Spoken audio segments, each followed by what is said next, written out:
शालिनी बहू।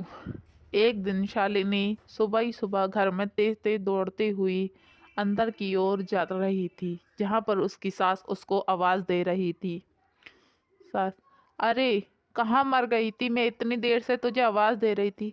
माँ जी, मैं घर के काम कर रही थी और आपकी आवाज पर मैं दौड़ी दौड़ी आई हूँ। अरे मेरी कुछ तबीयत ठीक नहीं है और मेरी दवाइयाँ भी खत्म हो गई है। तू जाकर मेरी दवाई क्यों ना लेके आती?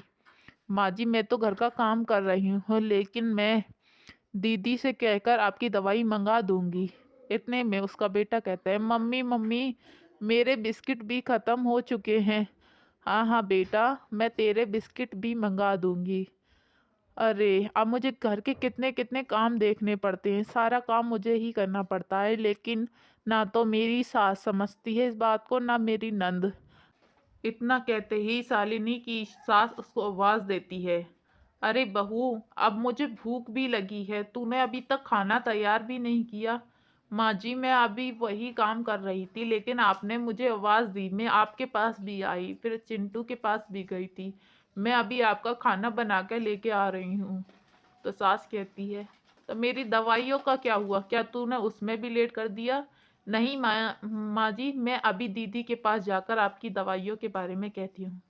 अरे दीदी, आपने ये अपना कमरा कैसे फैला रखा है? भाभी, मुझे आप ये मत समझाओ मुझे क्या करना है क्या नहीं करना, मेरा कमरा ऐसे ही ठीक है। ठीक है, आपकी मर्जी। मैं तो आपको इसलिए कह रही थी, आपका कमरा कुछ ज्यादा ही गंदा हो रहा था। इस पर उसकी नंद कहती है, आप बताएं पहले, आप क्यों आई थी यहाँ पर?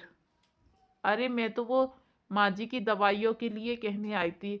आप बाजार जाकर माँ जी की दवाइयाँ ले आना, क्योंकि माँ जी की तबीयत ठीक नहीं है और उनकी दवाइयाँ भी ख़त्म हो चुकी हैं। और जाकर कुछ चिंटू के लिए बिस्किट और चॉकलेट्स भी ले आना, क्योंकि वो भी बड़ा ज़िद कर रहा है। ठीक है, मैं ले आऊँगी, लेकिन वो पैसे मैं आपको दे दूँगी, आप जाकर सामान ले आना। ठीक है भाभी, मैं चली जाऊँगी। फिर शालिनी की नंद घर से बाजार के लिए निकल जाती है।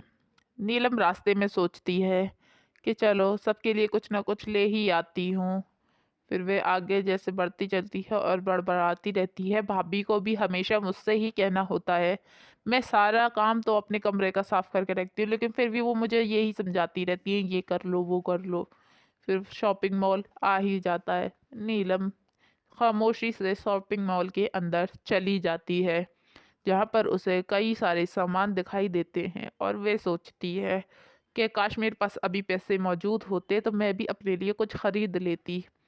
इतने में ही उसके सामने नीलम की भाभी की बहन यानी शालिनी की बहन उसके सामने आ जाती है और शालिनी की बहन नीलम से कहती है, अरे नीलम, तुम यहाँ क्या कर रही हो? इसमें नीलम कहती है, कुछ नहीं, मैं माँ जी की कुछ दवाइयाँ लेने आई थी।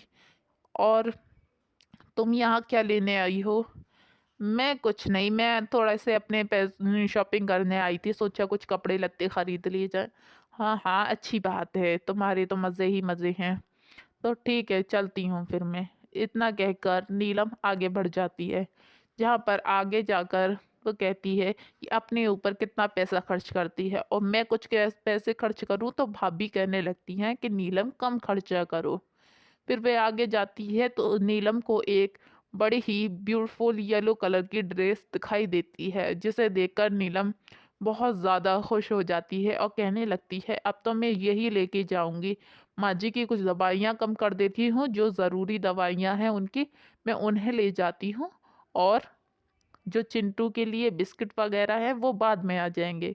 और इस पर नीलम वो ड्रेस खरीद लेती है और अपनी माँ की कुछ दवाइयाँ ही लेकर चली जाती है।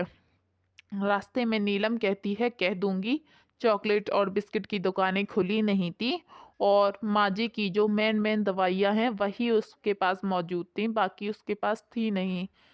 और वैसे भी ऐसे नहीं लूंगी तो मैं वैसे ही, मुझे कौन पैसे दे देता है? नीलम बड़बड़ाती हुई रास्ते में चलते हुए अपने घर की ओर आ जाती है, जहाँ पर वह अपने घर पे पहुँच जाती है। घर में घुसने के बाद नीलम की अपने कमरे की तरफ जा ही रही होती है कि इतने में उसको पीछे से आवाज़ लगती है, जहाँ पर उसकी भाभी कहती है कि नीलम, ले आई माँ जी की दवाइयाँ? तो इस पर नीलम कहती है, हाँ भाभी, पहले मैं थोड़ा रिलैक्स हो जाऊं, जब आपको बताऊंगी। थोड़ी देर बाद नीलम अपनी भाभी से बात करने लगती है और कहती है, ये लीजिए आपकी दवाइयाँ। उसकी माँ वहीं खड़ी होती है। उसकी माँ कहती हैं, ये तो सिर्फ थोड़ी सी दवाइयाँ हैं। हाँ माँ, जो ज़रूरी दवाइयाँ थी वहीं उसके पास मौजूद थी। तो इस पर शालिनी कहती है, दीदी चिंटू के बिस्किट? शालिनी इस पर कहती है, नहीं भाभी, आज वो शॉप नहीं खुली थी। शालिनी कहती है, कैसी बात कर रही हो दीदी, शॉपिंग मॉल में क्या चॉकलेट्स की दुकानें नहीं खुलेंगी? तो तुम्हें क्या लगता है भाभी, मैं क्या झूठ बोल रही हूँ? नहीं, मुझे कुछ नहीं लगता दीदी, क्योंकि मैंने आपके हाथों में कपड़ों का बैग देख लिया था। इस पर शालिनी मुंह चिढ़ाती हुई वहां से चली जाती है। नीलम कहती है, माँ जी देखा आपने, ये मुझसे कैसे बात कर रही थी? भाभी हैं तो इसका मतलब क्या हुआ, ये मुझ पर दोष जमाएंगी? इस पर उसकी माँ कहती है, तू फिक्र मत कर, मैं आज अपने बेटे से कहकर इसकी